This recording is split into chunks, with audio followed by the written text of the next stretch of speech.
본격적인 이야기를 시작하기에 앞서 여러분의 소중한 구독과 좋아요는 이 길고 긴 밤을 견디며 이야기를 짓는 이에게 가장 따스한 땔감이 됩니다. 저와 함께 이 시린 겨울의 끝을 따라가 주시길 정중히 부탁드리며 제1장의 막을 올립니다. 하늘과 땅의 경계가 모호해진 삭풍의 밤이었습니다.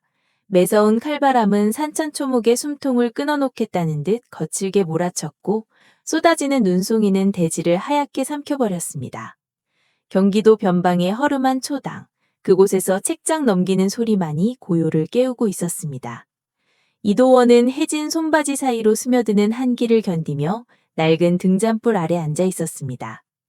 가난한 선비의 방에는 온기라고는 찾아볼 수 없었으나 그의 눈빛만큼은 서늘한 달빛처럼 맑게 빛나고 있었습니다. 도원은 잠시 붓을 내려놓고 창밖을 보았습니다. 창호지가 바람에 떨며 울부짖는 소리가 흡사 누군가의 비명처럼 들려왔습니다. 끼니를 걸은 지 이틀째였습니다. 뱃속의 허기보다 무서운 것은 이 혹독한 추위가 언제쯤 끝날지 알 수 없다는 막막함이었습니다. 그는 시린 손을 입가로 가져가 후후 온기를 불어넣었습니다. 그때였습니다. 산자락 끝자락에서 불어오는 바람소리 사이로 가느다란 흐느낌 혹은 짐승의 신음 같은 기묘한 소리가 섞여 들어왔습니다. 도원은 귀를 기울였습니다. 환청이라 치부하기엔 그 소리가 너무나 절박했습니다. 그는 망설임 없이 낡은 도포를 걸치고 집신을 고쳐 신었습니다. 살인문을 열고 나서자마저 눈보라가 그의 뺨을 사정없이 내리쳤습니다. 한 치 앞도 보이지 않는 어둠 속에서 그는 오직 청각의 의지에 발걸음을 옮겼습니다. 발이 푹푹 빠지는 눈길을 헤치며 나아가는 그의 숨결이 하얀 안개가 되어 흩어졌습니다. 얼마나 걸었을까요? 마을억이 커다란 느티나무 아래 눈더미 속에 파묻힌 무언가가 보였습니다. 도원은 서둘러 달려가 눈을 헤쳐보았습니다. 그곳에는 엷은 비단 옷차림의 여인이 정신을 잃고 쓰러져 있었습니다. 여인의 얼굴은 이미 핏김 하나 없이 창백했고 입술은 검푸르게 변해 있었습니다. 그녀의 손끝은 얼음처럼 차가웠으며 간신히 이어지는 숨결은 가느다란 실바람보다도 약했습니다. 이런 오지에 이 깊은 밤중에 대체 어찌하여 이런 차림의 여인이 쓰러져 있단 말인가? 의문이 솟구쳤으나 도원은 생각을 멈추었습니다. 지금 중요한 것은 이 가녀린 생명의 불꽃이 꺼지지 않게 하는 것뿐이었습니다. 도원은 자신의 도포를 벗어 여인을 감쌌습니다. 그리고 떨리는 몸을 일으켜 그녀를 등에 업었습니다. 여인의 몸은 깃털처럼 가벼웠으나 그 차가운 기운은 도원의 등에 닿자마자 펴마디를 시리게 만들었습니다. 한 걸음 한 걸음이 고통이었습니다. 눈은 더욱 거세졌고 다리는 천근만근 무거워졌습니다. 도원은 이를 악물었습니다. 만약 여기서 멈춘다면 자신도 그리고 이 여인도 내일의 태양을 보지 못할 것임을 직감했습니다. 그는 가쁜 숨을 몰아쉬며 스스로에게 되뇌었습니다. 선비의 도리란 글 속에만 있는 것이 아니라 바로 눈앞의 생명을 구하는 데 있다고 말입니다. 마침내 초당의 문을 밀치고 들어왔을 때 도원은 그대로 바닥에 주저앉고 말았습니다. 하지만 쉴 틈이 없었습니다. 그는 떨리는 손으로 아궁이에 불을 지폈습니다. 마른 나뭇가지들이 타닥타닥 소리를 내며 타오르기 시작하자 차가웠던 방 안에 희미한 온기가 돌았습니다. 도원은 여인을 아랫목에 눕히고 남은 이불을 모두 끌어다 덮어주었습니다. 그는 부엌으로 나가 얼어붙은 우물물을 녹여 따뜻한 물을 준비했습니다. 그리고 수건을 적셔 여인의 언 손발을 조심스럽게 닦아내기 시작했습니다. 그녀의 손모소의 사이로 드러난 손목은 희고 가느다랐지만 곳곳에 긁힌 상처와 멍자국이 가득했습니다. 평범한 여염집 여인은 아닌 듯 보였습니다. 화려한 비단 옷의 결은 찢겼고 그녀가 목에 걸고 있는 작은 놀이개는 범상치 않은 신분을 짐작케 합니다. 밤이 깊어갈수록 아궁이의 불길은 더욱 거세졌고 방 안의 공기는 훈훈해졌습니다. 도원은 뜬 눈으로 밤을 지새우며 여인의 상태를 살폈습니다. 여인의 미간이 가늘듯 떨리고 입 사이로 신음이 흘러나왔습니다. 도원은 급히 따뜻한 물을 그녀의 입술에 적셔주었습니다. 한참이 지나서야 그녀의 안색에 아주 미세한 혈색이 돌기 시작했습니다. 죽음의 문턱까지 갔던 영혼이 비로소 이승의 온기를 되찾고 있는 것이었습니다. 새벽녘, 창밖에 눈발이 잦아드는 무렵이 되어서야 여인이 천천히 눈을 떴습니다. 그녀의 눈동자는 겁에 질린 사슴처럼 심하게 흔들렸습니다. 낯선 천장과 낡은 방 안 풍경, 그리고 그 곁을 지키고 있는 낯선 남자의 모습을 보고 그녀는 몸을 일으키려 버둥거렸습니다. 그러나 기력이 다한 몸은 마음대로 움직이지 않았습니다. 도어는 부드러운 목소리로 그녀를 안심시켰습니다. 안심하십시오. 여기는 제 집입니다. 눈보라 속에 쓰러져 계신 것을 발견하여 모셔왔으니 이제 마음을 놓으셔도 됩니다. 그의 낮은 목소리가 방 안에 고요히 퍼졌습니다. 여인은 도원의 맑은 눈을 가만히 응시하다가 이내 긴장이 풀린 듯 다시 눈을 감았습니다. 그녀의 뺨위로 투명한 눈물 한 방울이 소리 없이 흘러내려 베개 입을 적셨습니다. 도원은 그 눈물의 의미를 묻지 않았습니다. 그저 식어가는 등잔불에 심지를 돋우며 새로운 아침이 오기를 기다릴 뿐이었습니다. 밖에는 어느덧 긴 밤이 가고 푸르스름한 새벽빛이 비치기 시작했습니다. 혹독한 추위가 만물을 얼려버린 밤이었지만 그 작은 방 안에선 보이지 않는 생명의 불씨가 다시금 타오르고 있었습니다. 이것이 도원과 그녀 두 사람의 기이하고도 필연적인 인연의 시작이었습니다. 눈 덮인 산골의 외단 초당에서 이름 모를 여인과 가난한 선비의 운명이 얽히기 시작한 것입니다. 과연 이 여인은 누구이며 무엇으로부터 도망쳐 이 추운 밤 산길을 헤매고 있었던 것일까요? 그리고 이 유연한 만남은 도원의 평온했던 삶을 어떤 소용돌이 속으로 밀어넣을 것일까요? 차가운 겨울바람도 꺾지 못한 생명의 의지, 그리고 그 의지를 업어올린 한 남자의 진심이 빚어낼 다음 이야기가 이제 곧 펼쳐집니다. 이들의 운명이 어디로 흘러갈지 그 파란만장한 여정을 끝까지 함께 지켜봐 주시길 바랍니다. 달빛이 처마 끝에 걸려 잘게 부서지는 깊은 밤이었습니다. 산자락 아래 외따로 떨어진 작은 오두막에는 세상의 모든 소음이 비껴간 듯 고요한 정적이 감돌았습니다. 그 정적의 중심에서 도원은 방 한쪽 구석에 조용히 앉아 있는 여인을 바라보았습니다. 그녀는 처음 만난 날부터 지금까지 단 한마디의 말도 내뱉지 않았습니다. 입술은 굳게 닫혀 있었고 오직 깊고 맑은 눈동자만이 수천 가지의 이야기를 담은 채 도원을 향해 있었습니다. 그녀가 어디에서 왔는지, 어떤 기구한 사연을 품고 이 험한 산속까지 흘러들어왔는지 도원은 묻지 않았습니다. 이름조차 알 수 없는 이 낯선 인연은 어느덧 도원의 일상 깊숙이 스며들어 있었습니다. 아침이면 가마솥에 불을 지피고 정갈하게 닦인 마루 위로 햇살이 내리쬐는 것을 함께 지켜보는 일. 그것만으로도 도원의 텅 비어있던 가슴은 서서히 온기로 채워져 갔습니다. 어느 날 저녁, 도원은 문득 그녀를 부를 마땅한 이름이 없다는 사실에 가슴 한구석이 아려오는 것을 느꼈습니다.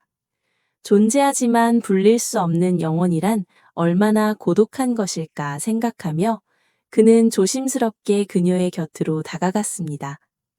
호롱불 아래서 바느질을 하던 여인이 고개를 들어 그를 보았습니다. 도원은 그녀의 맑은 눈망울 속에서 흔들리는 불빛을 보며 나지막히 입을 열었습니다. 이제부터 당신을 연이라고 부르고 싶소. 인연의 끈이 닿아 이곳까지 왔으니 고울 연자를 써서 연이라고 말이오. 그 목소리는 떨림을 담고 있었지만 단호했습니다. 연이. 그 두 글자가 방 안의 공기를 가르고 그녀의 귓가에 닿았을 때 여인의 손길이 멈추었습니다.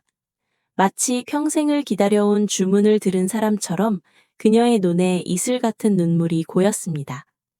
그녀는 소리내어 울지 않았습니다. 그저 고개를 깊게 숙이며 떨리는 어깨를 감싸 쥐었을 뿐입니다. 이름이 생긴다는 것은 세상에 자신의 자리를 허락받는 것과 같았습니다. 도원은 그녀의 가냘픈 어깨 위로 자신의 투박한 손을 가만히 얹었습니다. 그것은 어떤 화려한 혼례식보다도 장엄하고 경건한 약속이었습니다. 그날 이후 두 사람 사이에는 말보다 깊은 침묵의 대화가 오갔습니다. 도원이 장터에서 돌아오는 길에 들꽃 한 송이를 꺾어오면 연희는 말없이 그것을 물병에 꽂으며 수줍은 미소를 지어 보였습니다. 그녀의 손길이 닿는 곳마다 집안은 생기로 가득 찼습니다. 거친 나뭇바닥은 반질반질하게 윤이 났고 구멍난 버선코는 섬세한 바느질로 새 생명을 얻었습니다. 그녀는 비록 목소리를 내어 노래할 수는 없었지만 부엌에서 그릇이 부딪히는 소리, 마당을 쓰는 빗자루 소리만으로도 도원에게는 세상에서 가장 아름다운 선율을 들려주었습니다. 산속의 계절은 속절없이 흘러갔습니다. 푸르던 잎들이 붉게 물들고 찬바람이 문창살을 흔드는 계절이 돌아왔을 때 도원은 연희를 위해 두꺼운 소미불을 새로 장만했습니다. 두 사람은 한 이불 아래 나란히 누워 천장의 석가래를 바라보았습니다. 밖에서는 눈이라도 내리는지 사각사각 소리가 들려왔습니다. 도원은 연희의 가늘고 하얀 손을 자신의 커다란 손바닥 안에 넣고 조심스럽게 깍지를 꼈습니다. 그녀의 손등은 차가웠지만 맞잡은 손바닥에서 전해지는 심장 박동은 뜨거웠습니다. 도원은 문득 깨달았습니다. 사랑이란 유창한 미사역으로 치장하는 것이 아니라 서로의 고독을 묵묵히 지켜봐주는 것임을. 연희의 침묵은 결코 벽이 아니었습니다. 그것은 오히려 도원의 거친 마음을 보듬어주는 가장 넓고 깊은 품이었습니다. 그녀는 말하지 않음으로써 더 많은 것을 말하고 있었고 도원은 듣지 않음으로써 더 깊은 곳의 진실을 마주하고 있었습니다. 어느 추운 겨울밤 도원은 연희의 머리를 정성스럽게 빗겨주었습니다. 오칠을 한 나무빗이 그녀의 검은 머리카락 사이를 부드럽게 타고 내려갔습니다. 거울 속에 비친 연희의 얼굴은 평온하기 그지없었습니다. 도원은 비녀 하나를 꺼내 그녀의 쪽진 머리에 정성스럽게 꽂아주었습니다. 이제 그녀는 도원의 아내였고 도원은 그녀의 기둥이었습니다. 부부가 된다는 것은 서로의 그림자가 되어주는 일이라 생각하며 도원은 연희를 품에 안았습니다. 연희는 그의 가슴에 귀를 대고 도원의 심장 소리를 들었습니다. 쿵쿵 울리는 그 일정한 박동 소리가 그녀에게는 세상 그 무엇보다 든든한 위로가 되었을 것입니다. 그녀의 가냘픈 손가락이 도원의 등 뒤를 가만히 토닥였습니다. 괜찮다고 나는 여기 있다는 듯한 그 손길에 도원은 눈을 감았습니다. 세상 사람들은 그들을 보며 혀를 찰지도 모릅니다. 말 못하는 여인과 산속에 타묻혀 사는 사내를 가엾이 여길지도 모릅니다. 하지만 그들은 알지 못할 것입니다. 이름 하나로 맺어진 두 사람의 세계가 얼마나 견고하고 아름다운지. 연희라는 이름은 이제 단순한 호칭이 아니었습니다. 그것은 도원이 세상에 내뱉은 가장 뜨거운 고백이었고 연희가 온몸으로 받아낸 생의 의미였습니다. 깊어가는 밤, 오두막의 호롱불이 가늘게 흔들리다 마침내 숨을 죽였습니다. 어둠 속에서도 두 사람의 숨소리는 톱니바퀴처럼 맞물려 고르게 이어졌습니다. 침묵의 반려, 연희. 그녀는 도원의 삶에 찾아온 가장 고요하고도 강렬한 폭풍이었습니다. 아무런 소리도 내지 않지만 도원의 온 우주를 뒤흔드는 사랑이었습니다. 겨울이 지나고 봄이 오면 마당가에 심어둔 매화나무에서 꽃이 피어날 것입니다. 그때가 되면 도원은 연희의 손을 잡고 산책길에 나설 것입니다. 꽃빛이 날리는 길 위에서 그는 다시 한번 그녀의 이름을 부를 것입니다. 연희야, 나의 연희야. 그러면 연희는 목소리 대신 세상에서 가장 눈부신 미소로 화답할 것입니다. 말은 공기중으로 흩어져 사라지지만 그들의 마음속에 새겨진 침묵의 언어는 영원히 지워지지 않을 문장이 되어 서로의 가슴에 남을 것이기 때문입니다. 창밖으로 달빛이 더욱 깊게 내려앉았습니다. 세상은 여전히 시끄럽고 어지러웠지만 오직 이 작은 방 안에서만큼은 모든 것이 완벽했습니다. 소리 없는 진심이 흐르고 이름 하나로 삶이 완성되는 기적 같은 밤이 깊어갔습니다. 도원은 연희의 손을 더욱 꽉 쥐었습니다. 그것은 결코 놓지 않겠다는 다짐이었고 생애 끝까지 걷겠다는 침묵의 서약이었습니다. 두 사람의 인연은 그렇게 고요한 밤의 바다를 건너 내일이라는 희망을 향해 나아가고 있었습니다. 제3장 밤의 마법, 피어나는 명주. 깊은 밤, 세상이 숨을 죽이고 만물이 어둠의 품에 안길 때면 연희의 방에서는 기이한 소리가 들려오기 시작했습니다. 그것은 여느 여인들이 배를 짤 때 내는 투박한 달그락 소리가 아니었습니다. 맑은 시냇물이 욱돌 위를 구르는 듯도 하고 먼 산에서 불어온 바람이 대나무 숲을 부드럽게 훑고 지나가는 듯한 신비로운 박자였습니다. 문틈으로 새어나오는 가녀린 등불 빛은 보라색과 은색이 뒤섞인 오묘한 빛깔로 마당의 어둠을 밀어냈습니다. 아버지는 그 소리가 들릴 때마다 마른 침을 삼키며 가슴을 졸였습니다. 딸의 수고가 고마우면서도 그 밤마다 연희의 몸에서 빠져나가는 듯한 생경한 기운이 두려웠기 때문입니다. 연희는 아무도 들여다보지 못하게 문을 걸어 잠근 채 홀로 배틀 앞에 앉았습니다. 그녀의 손길이 공중바람을 가를 때마다 허공에서 보이지 않는 실타래가 풀려나왔습니다. 그것은 누에가 뽑아낸 실이 아니라 달빛을 길어 올리고 서늘한 새벽 이슬을 모아 빚어낸 빛의 줄기였습니다. 북이 한 번 지나갈 때마다 비단 위에는 한 번도 본 적 없는 꽃들이 피어났습니다. 밤에만 피는 월하미인의 고고한 자태가 새겨졌고 어떤 날에는 구름 사이를 노니는 청롱의 비늘이 살아 움직이는 듯 요동쳤습니다. 연희의 이마에는 송골송골 땀방울이 맺혔지만 그녀의 눈동자는 비단보다 더 깊고 푸른 빛으로 번뜩였습니다. 날이 밝아오면 연희는 헬쑥해진 얼굴로 방에서 나왔습니다. 그녀의 손에는 하룻밤 사이에 완성되었다고는 믿기지 않을 만큼 길고 찬란한 비단 한 필이 들려 있었습니다. 아버지가 그 비단을 조심스레 받아들었을 때 비단은 마치 살아있는 짐승의 살결처럼 매끄럽고 따스한 온기를 머금고 있었습니다. 그 비단을 들고 장터로 나간 아버지는 눈앞에 펼쳐진 광경을 믿을 수 없었습니다. 비단을 펼치자마자 시장의 소음이 썰물처럼 빠져나갔습니다. 지나가던 상인들과 양반과 하인들이 구름처럼 몰려들었고 그들은 저마다 비명을 지르듯 감탄을 쏟아냈습니다. 이것은 사람이 짠 것이 아니라 하늘의 선녀가 두고 간 보물임이 틀림없다며 장터가 발칵 뒤집혔습니다. 비단 한 필의 값은 처음엔 쌀 몇 가마니로 시작했으나 욕심 많은 거상들이 서로를 견제하며 값을 올리자 나중에는 황금 주머니가 오가는 지경에 이르렀습니다. 아버지는 떨리는 손으로 전대를 움켜쥐었습니다. 평생 흙바람 속에 살며 단 한 번도 가져보지 못한 거금에 눈시울이 붉어졌습니다. 그날 이후 가난의 그림자가 짙게 깔려있던 오두막집에는 믿기 힘든 변화가 찾아왔습니다. 가장 먼저 바뀐 것은 집의 외형이었습니다.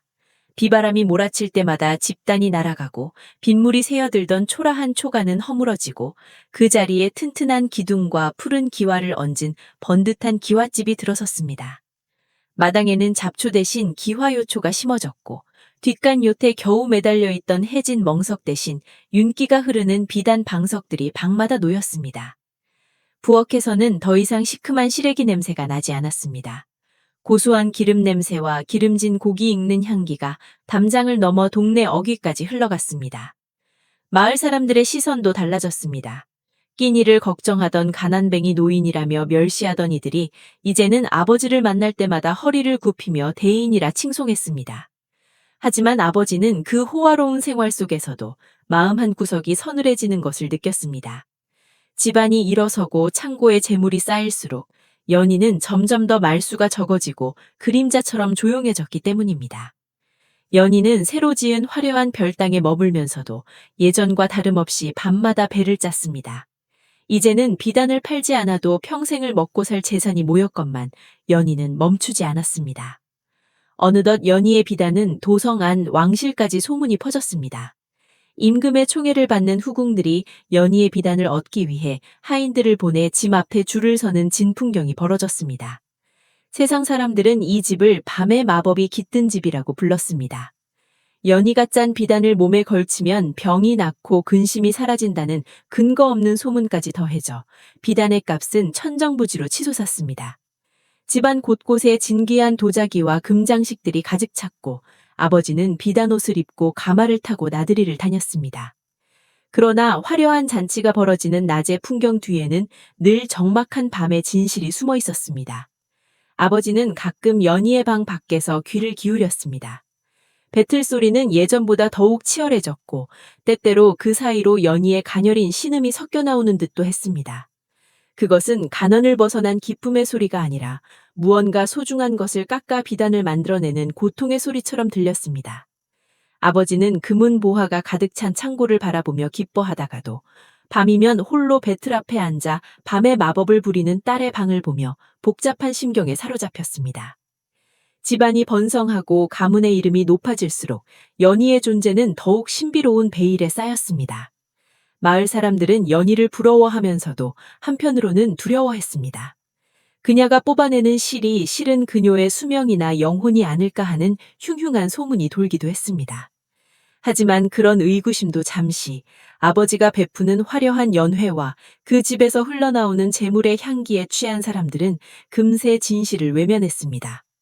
밤마다 피어나는 명주는 가난의 늪에 빠져있던 가족을 구원했고 그들을 세상에서 가장 높은 곳으로 끌어올렸습니다. 연희는 오늘도 창밖의 달을 보며 차가운 북을 잡았습니다. 그녀의 손가락 끝에서 다시 한번 은색 광채가 흘러나왔고 어두운 방 안은 순식간에 환상적인 빛으로 가득 찼습니다. 비단 위에 새겨지는 무늬는 이제 풍경을 넘어 하늘의 도리나 인간의 운명을 담아내고 있었습니다. 가난에서 벗어난 환희와 부귀영화의 절정 속에서 밤의 마법은 더욱 깊어만 갔습니다. 명주가 한 겹씩 쌓일 때마다 집안의 담장은 높아지고 창고의 문단속은 단단해졌지만 그 비단 뒤에 숨겨진 연희의 진심이 무엇인지 아는 이는 아무도 없었습니다. 오직 깊어가는 밤과 차가운 배틀 소리만이 이 기적 같은 번영의 비밀을 묵묵히 지켜보고 있을 뿐이었습니다. 보이지 않는 바람이 한양의 성벽을 넘어 저잣거리로 잦아들 무렵 사람들 사이에서는 기이하고도 아름다운 이야기가 한 조각씩 피어나기 시작했습니다. 처음에는 그저 어느 먼 시골 마을에 솜씨 좋은 처녀가 산다는 가벼운 소문이었습니다. 하지만 그 소문은 강물을 타고 흘러온 나룻배처럼 천천히, 그러나 분명하게 도성의 심장부로 스며들었습니다. 연희의 손끝에서 탄생한 비단 자수가 살아 움직이는 듯하다는 이야기는 어느덧 장사꾼들의 입을 거쳐 대궐 담장 안까지 도달해 있었습니다. 이른 아침 유배전의 큰손으로 불리는 김상단주는 소문으로만 듣던 연희의 작품을 처음 마주했습니다. 조심스럽게 펼쳐진 비단 위에는 금방이라도 날아오를 듯한 학 한 마리가 수놓아져 있었습니다. 그는 수십 년간 천하의 온갖 진귀한 보물을 보아왔으나 이토록 생명력이 넘치는 것은 처음이었습니다. 학의 눈동자는 마치 살아있는 듯 빛나고 있었고 깃털 하나하나에 맺힌 정성은 보는 이의 숨을 멎게 할 정도였습니다. 김상단주는 떨리는 손으로 비단의 끝자락을 만지며 혼잣말을 내뱉었습니다. 이것은 단순한 바느질이 아니라 하늘의 기운을 담아낸 예술이라고 말입니다. 그날 이후 연희의 이름은 한양의 세도가들 사이에서 가장 뜨거운 화제가 되었습니다. 명망 높은 사대부가의 부인들은 앞다투어 하인들을 보내 연희의 행방을 찾게 했습니다.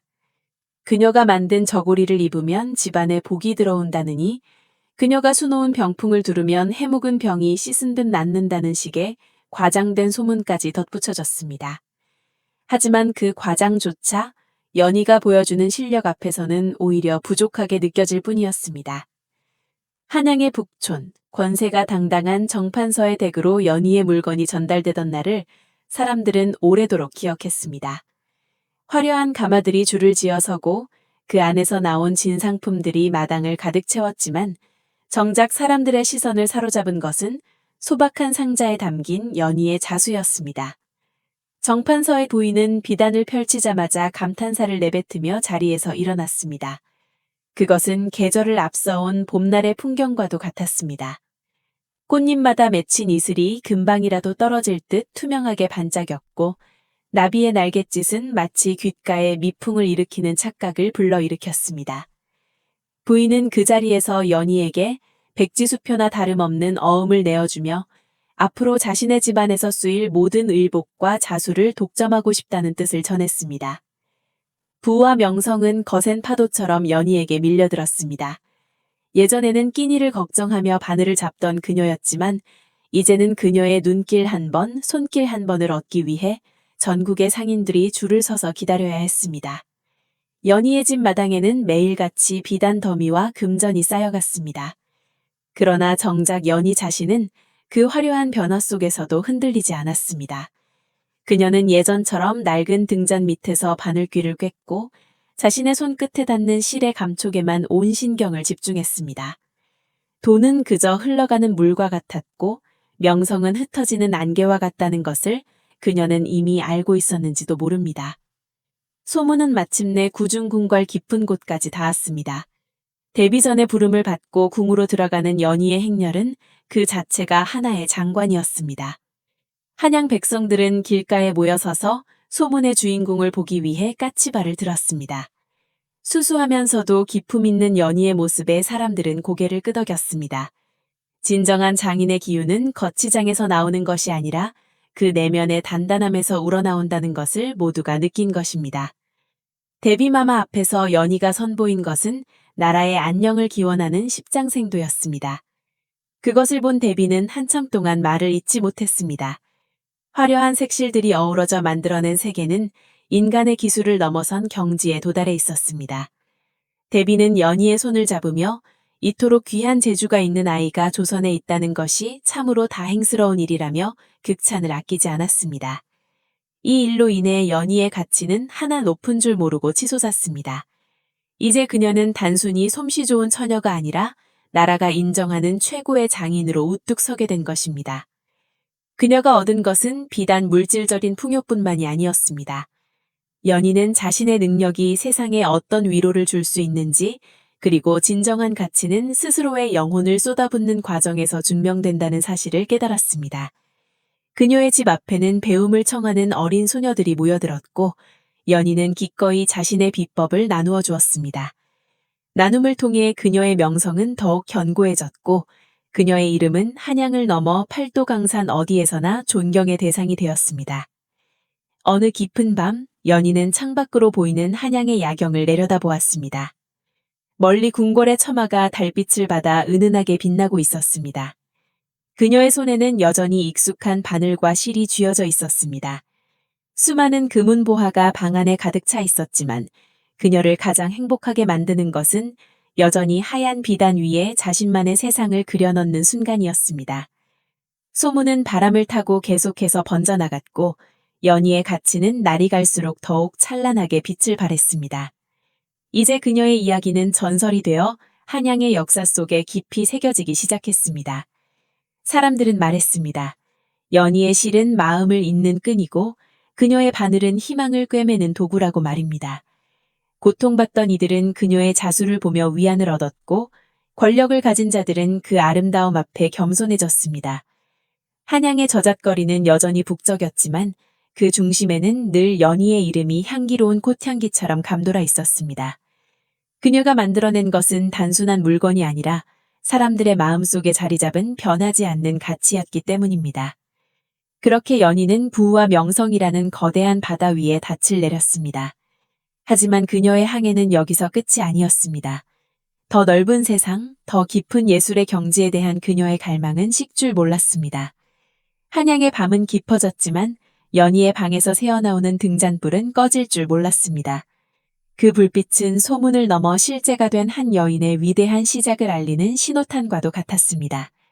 세상을 홀린 그녀의 손끝에서 앞으로 또 어떤 기적이 펼쳐질지 한양의 모든 이들은 숨을 죽이며 지켜보고 있었습니다. 하늘은 더없이 맑고 푸르렀으나 청한 마을을 감도는 공기는 유난히 무겁고 축축했습니다. 마을에서 가장 높은 곳, 거대한 기와지봉을 얹고 위세를 떨치는 최진사의 저택은 마치 굶주린 짐승처럼 마을 전체를 굽어보고 있었습니다. 그곳의 주인인 최진사는 이 일대의 땅과 사람들의 생사 여탈권을 쥐고 흔드는 권력자였습니다. 그의 욕심은 끝이 없었고 한번 눈독을 들인 것은 반드시 제 손에 넣어야 쥐성이 풀리는 위인이었습니다. 그런 그가 최근 가장 공을 들여 탐색하고 있는 것은 다름 아닌 연희의 신비로운 재주였습니다. 연희가 빚어내는 비단은 단순한 옷감이 아니었습니다.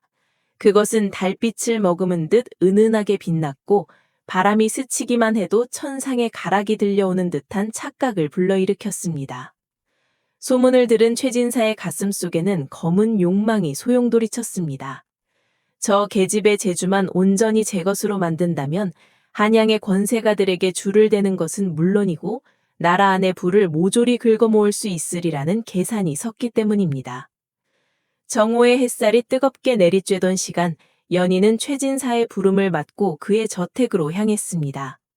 무거운 대문을 지나 마당으로 들어서자 잘 가꿔진 정원의 나무들조차 어딘가 숨이 막히는 듯 경직되어 보였습니다. 사방을 지키고선 장정들의 서슬퍼런 문초리가 연희의 어깨를 짓눌렀습니다. 연희는 마른 침을 삼키며 대청마루 위에 앉아있는 최진사를 향해 고개를 숙였습니다. 최진사는 화려한 비단옷을 걸친 채 거만한 자세로 앉아 곰방대를 빨고 있었습니다. 그가 내뱉은 하얀 연기가 연희의 얼굴을 뿌옇게 가렸습니다. 최진사의 눈은 웃고 있었으나 그 속에는 얼음장 같은 냉기가 서려 있었습니다. 그는 한참 동안 아무 말 없이 연희를 뜯어보듯 살피더니 이윽고 낮고 기름진 목소리로 입을 열었습니다. 너의 재주가 참으로 기묘하다는 소문을 들었다. 내 친히 확인해보니 과연 그 소문이 헛되지 않더구나. 이 좁고 누추한 마을에서 내 그 귀한 재능을 썩히는 것이 참으로 안타까워 잠을 이룰 수가 없었다. 어떠냐? 오늘부터 내 저택의 별채에 머물며 오직 나만을 위해 비단을 짜는 것이 내 아비의 빚은 물론이고 내 가족이 평생 먹고 자고 남을 금은보화를 약속하마. 그것은 제안이 아니라 통보였습니다. 연희는 몸을 떨며 대답했습니다. 자신의 재주는 하늘이 주신 선물이며 그것을 탐욕을 채우는 도구로 쓰고 싶지 않다는 거절의 뜻을 최대한 정중하게 전했습니다. 하지만 연희의 말이 끝나기도 전에 최진사의 얼굴에서 웃음기가 순식간에 사라졌습니다.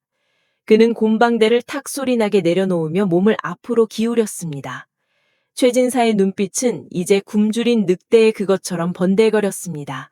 그는 연희의 거절을 모욕으로 받아들인 듯 목소리를 낮추어 으름장을 놓기 시작했습니다. 내가 아직 세상 물정을 모르는 모양이구나.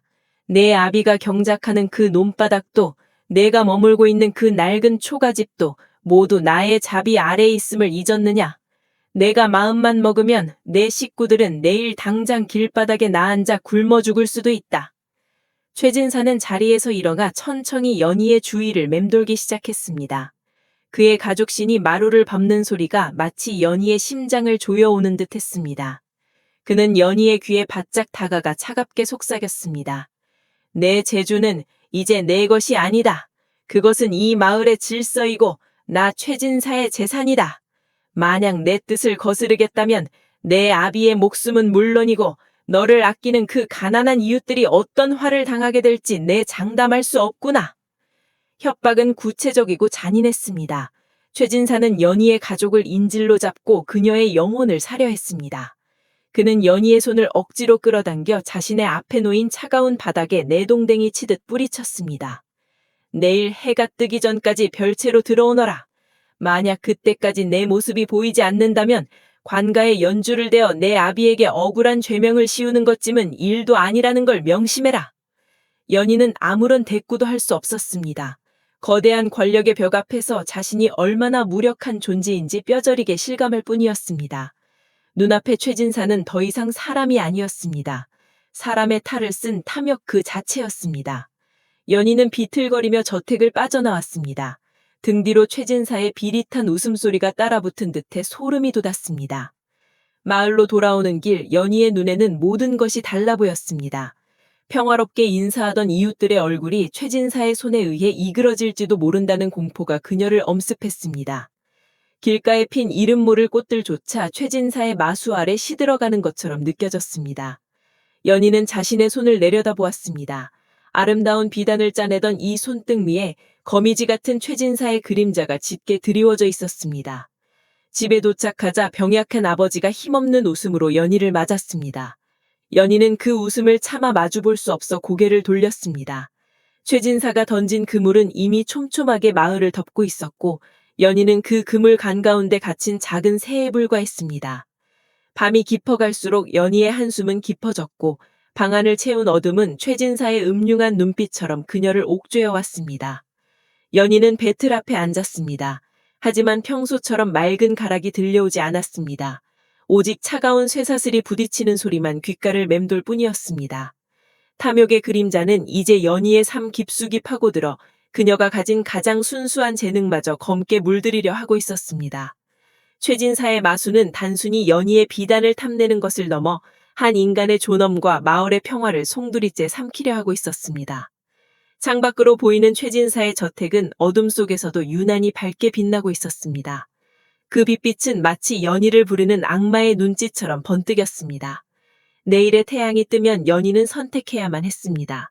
사랑하는 이들을 지키기 위해 자신의 영혼을 최진사에게 팔 것인지, 아니면 보이지 않는 거대한 힘에 맞서 끝을 알 수 없는 고통의 길을 걸을 것인지. 가혹한 운명의 수레바퀴는 이제 막 돌아가기 시작했고, 청암마을의 밤은 그 어느 때보다 길고 시리게 깊어만 가고 있었습니다. 푸르스름한 새벽 안개가 마을 어귀를 낮게 내려앉힌 시각. 도원의 집 마당에는 무거운 정적이 감돌았습니다.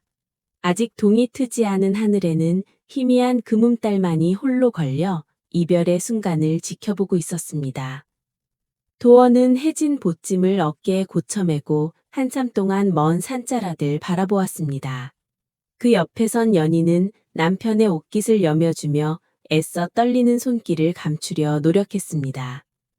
도원은 연희의 거친 손등 위에 자신의 손을 겹쳐 올리며 나지막한 목소리로 말했습니다. 이번에는 반드시 뜻을 이루어 돌아오겠노라고. 이 가난과 서러움을 끝내고 당신에게 비단옷을 입혀주겠노라는 그 약속은 벌써 몇 해째 반복된 것이었으나 연희에게는 세상을 지탱하는 유일한 밧줄과도 같았습니다. 연희는 행여나 자신의 눈물이 도원의 앞길을 가로막는 애군이 될까 싶어 고개를 숙인 채 억지로 미소를 지어 보였습니다. 그녀는 미리 정성스레 싸둔 주먹밥 꾸러미를 도원의 손등에 쥐어주었습니다. 도원은 연희의 창백한 얼굴을 두 손으로 감싸쥐었습니다. 그가 떠나면 홀로 남겨질 아내가 겪어야 할 고초를 누구보다 잘 알고 있었기에 도원의 발걸음은 좀처럼 떨어지지 않았습니다. 마을의 권력가인 최진사가 연희를 탐욕스러운 눈으로 지켜본 지도 벌써 1년이 넘었습니다. 도원이 집을 비운 사이 그 마수가 어떻게 뻗쳐올지 생각하면 가슴이 타들어가는 듯했지만 과거 급제만이 이 지옥 같은 현실을 벗어날 유일한 길이었기에 그는 결단을 내려야만 했습니다. 마침내 도원이 마을 어귀를 향해 첫 발을 내디뎠습니다. 연희는 그 뒷모습이 안개 속으로 아주 사라질 때까지 까치발을 들고 서 있었습니다.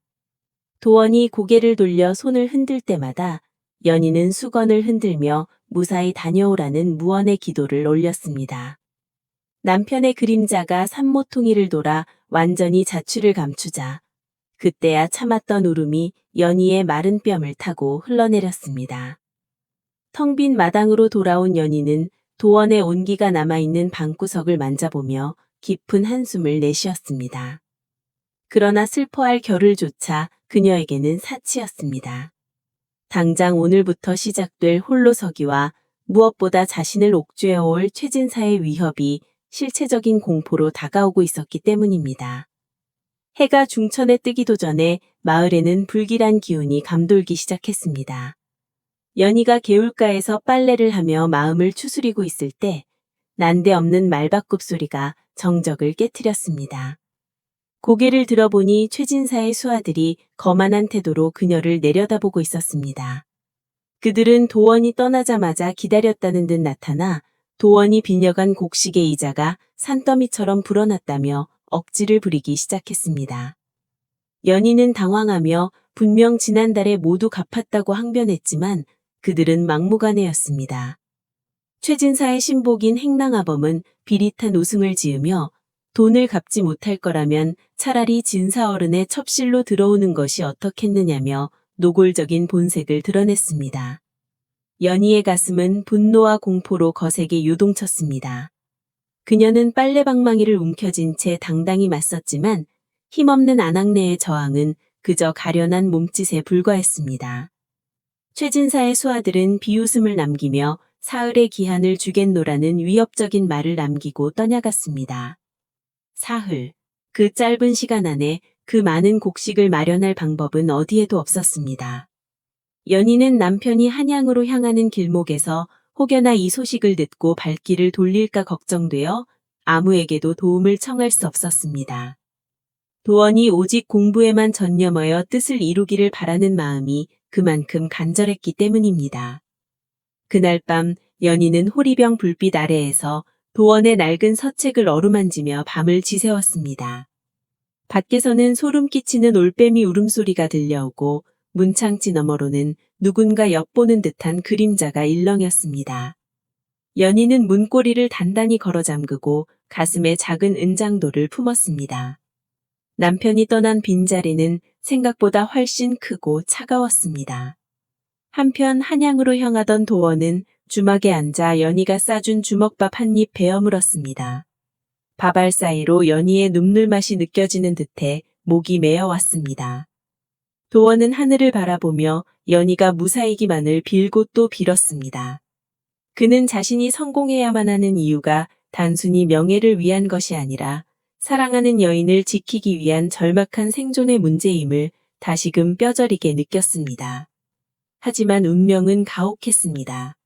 최진사는 도원이 떠나기만 기다려온 굶주린 울프와 같았습니다.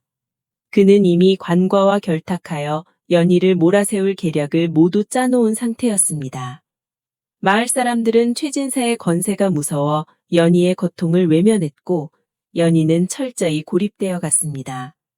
어둠이 깊어갈수록 연희의 집 주변을 맴도는 수상한 발자국 소리는 더욱 커졌고 연희는 뜬 눈으로 밤을 지새우며 다가올 사흘 뒤를 대비해야만 했습니다. 그녀는 결심했습니다. 만약 최진사가 강제로 자신을 범하려 한다면 죽음으로써 정절을 지키고 도원의 앞길에 누를 끼치지 않겠노라고 말입니다. 도원은 이제 막 험준한 문경세제를 넘고 있었습니다. 아내를 지키지 못하는 죄책감과 성공해야 한다는 압박감이 그를 짓눌렀지만 그는 걸음을 멈출 수 없었습니다. 연희 또한 무너지는 가슴을 부여잡고 홀로 남겨진 집을 지켜내고 있었습니다. 두 사람의 몸은 멀어지고 있었지만 서로를 향한 간절한 마음만큼은 보이지 않는 실로 결려지고 팽팽하게 당겨지고 있었습니다. 과연 도원은 무사히 한양에 도착해 급제의 소식을 들고 돌아올 수 있을까요? 그리고 최진사의 서슬퍼런 위협 속에 홀로 남겨진 연희는 과연 이 위기를 어떻게 헤쳐나갈 수 있을까요?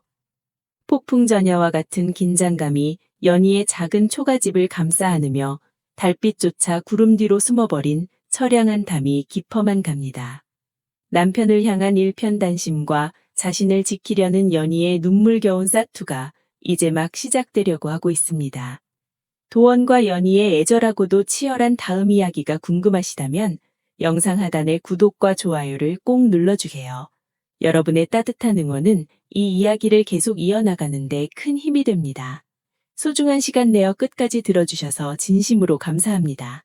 다음 장에서 더욱 깊어진 감동과 긴박한 전개로 다시 찾아뵙겠습니다. 감사합니다.